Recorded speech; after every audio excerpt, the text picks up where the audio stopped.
লগা কথা যে ছবি জ্ঞাত যে বিপিএফ কোন পদলৈ গৈ আছে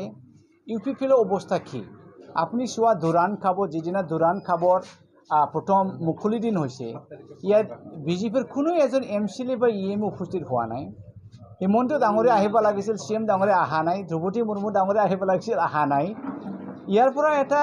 ক্লিয়াৰ দিশা হৈ আছে যে আজিৰ তাৰিখত যেনেকা দেখি আছে যে ইউপিপিএল আৰু বিজেপিৰ মাজত এলায়েন্সটো একেবাৰে নাইকিয়া হৈ গৈছে তেনে অৱস্থা ৰাইজসকলে বুজি পাইছে যে ভৱিষ্যতৰ কাৰণে ইউপিপিএলত থাকি আমাৰ লাভৱান নহ'ব ভৱিষ্যতৰ কাৰণে বিপিএফত থাকি আমি লাভৱান নহ'ব আৰু এপছৰ কথাটো আমি কি ক'ম এপছটো ডাইৰেক্ট ইউপিপিএল এই গতিকে এপছৰ ল'ৰা বোলে এপছত থাকি কি লাভ হ'ব এইকেইটা তেখেত আজি যোগদান দিছোঁ আমি খুব উৎসাহ আৰু আমি গোটেই বিটিআৰ বাকীক আমি আহ্বান কৰিছোঁ যে আপুনি দলে বলে আহক দিল্লীত ইণ্ডিয়া এলায়েন্সটো বেছি দিন নাই আৰু চৰকাৰ সলনি হ'ব আৰু অসমত আমি এইটো চাইছোঁ যে যিদিনা দুৰাণ খাবত হেৰি হৈছে সেইদিনা বোলে বিপিএফৰ ঠেকাবিলাক ইউপিপিএলৰ ঠেকাবিলাক বিজেপিত বোলে যোগদান দিছে 400 মানুহ ইয়াৰ পৰা এটা ছিগনেল যে হিমন্ত ডাঙৰীয়াই মিছলীয়া মামা ডাঙৰীয়াই এটা টাৰ্গেট লৈছে যে বিটিচিত এইবাৰ ইউপিপিএক ঠিক কৰি পেলাই নিজে 40টা সমষ্টি 40টা দখল কৰিব আৰু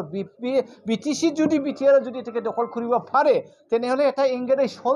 15টা এমএলএটো টাৰ্গেট কৰি আছে হিমন্ত বিশ্ব শৰ্মাই কিন্তু এই জানা নাই যে আজিৰ তাৰিখত কংগ্ৰেছ কিমান ভিতৰি ৰুটেড হৈ আছে গতিকে আমি আশাবাদী এইবাৰ আমি বিটিচিত কংগ্ৰেছ অকলে নহ'লেও কয়েকজন ইদাৰ উদাৰ নিৰ্দলীয় কেণ্ডিডেটবিলাক লৈ আমি চৰকাৰ বনামে সঁচা কথা কংগ্ৰেছ আইডিঅলজি এই ভাৰতবৰ্ষৰ কাৰণে খুব একেবাৰে এপ্ৰপ্ৰিয়েট কাৰণ বিজেপি আগৰ পৰাই তেখেত সেই বামুণ সমাজৰ এটা আইডিয়া এই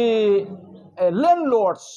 ৰুল শাসন ব্ৰিটিছৰ পৰাই তেখেত সেইটো শিকি লৈছে সেই গতিকে আজিৰ তাৰিখত দৰিদ্ৰসকলে বেছি দৰিদ্ৰ হৈ আছে মিডল ক্লাছ হৈ থকা নাই তেখেত দৰিদ্ৰ হৈ গৈছে খালি ওপৰ শ্ৰেণীৰ মানুহবিলাক ওপৰ শ্ৰেণীৰ সুবিধাটো পাই আছে সেই গতিকে বিজেপি আমাৰ দেশৰ কাৰণে ভাল নহয় অসমৰ কাৰণে ভাল নহয় আৰু ব্ৰিটিছৰ কাৰণে ডাবল ভাল নহয় সেই গতিকে বিটিচি বাকী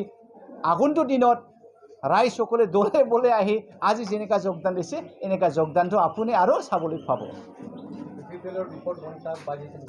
বিপিএফে আগৰ পৰাই আমাক মানে মিছলীয়া কৰিছে ধোকাবাজ কৰিছে কংগ্ৰেছে তেখেতক সহায় কৰি পেলাই ৰহ ৰাজাৰ নিচিনা হাগ্ৰামা ডাঙৰীয়ে 15 বছৰ শাসন কৰিছিল সেই যেতিয়া বিজেপি আহিল ফুট আমাক এৰি পেলাই বিজেপিত গ'ল এতিয়া কংগ্ৰেছৰ লগত এলায়েন্স কৰিবলৈ তেখেত ডাঙৰীয়ে বিচাৰি আছে আমি কেনেকৈ বিশ্বাস কৰিম কথাটো সেইটোৱে এই গতিকে বিপিএফক বিশ্বাস কৰা কোনো পইণ্টে নাই সেই গতিকে বিপিএফৰ মানুহবিলাক এৰি বিজেপিলৈ গৈ আছে আৰু বিপিএফৰ মানুহবিলাক এৰি কংগ্ৰেছৰ প্ৰতি আহি আছে এই গতিকে আজিৰ তাৰিখত বিপিএফ যদি ক'বলৈ যাওঁ তেনেহ'লে কোনো ইয়াৰ স্থায়ী নাই ইউপিপিএলৰ অৱস্থা আকৌ বেয়া এতিয়া যদি বিজেপিয়ে তেখেতক এৰি দিলে সেই দুৰাণ খাবৰ পৰা ক্লিয়াৰ হৈ গ'ল যে বিজেপি ইজ এবাণ্ডনিং ইউপিপিএল নাও ইউপিপিএল না বিজেপিৰ লগত থাকিব পাৰোঁ না কংগ্ৰেছৰ লগত আহিব পাৰে ইমান বিপদত মানে দুটা ডাঙৰ পাথৰৰ মাজত ইউপিপিএল থিয় দি আছে any time it can be crash